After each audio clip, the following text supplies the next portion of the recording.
হঠাৎ মধ্যরাতে হাসপাতালে বিএনপির সিনিয়র নেতা রুহুল কবির রিজভী। কিন্তু কেন?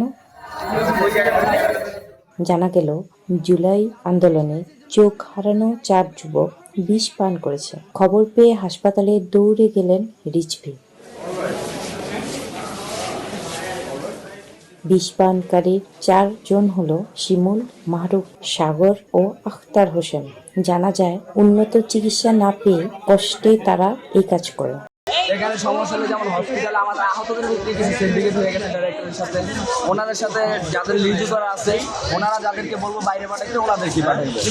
আর এর ভিতরে 15 জন পাঠাইছে, 15 জনের ভিতরে আপনার মনে করেন 4 জনই ঘুরতে পারেছে, মানে ওনাদের কোনো বাইরে ট্রিটমেন্ট নাই। আর মূলত যাদের ট্রিটমেন্ট লাগবো তাদেরকে পাঠায় না। এই ক্ষোভে আমার যে আহত ভাইরা আছে, যে আমাদের যাতে ট্রিটমেন্ট পাই না তাহলে বাইচে থাকুন, এই ক্ষোভে আমার আহত ভাইরা বিশেষ। ওদের খোঁজ নিয়েছেন বিএনপির সর্বোচ্চ নেতা তারেক রহমান। এই সময় 4 জনের দায়িত্ব তারেক রহমান নেবেন বলে জানান বিএনপির এক নেতা।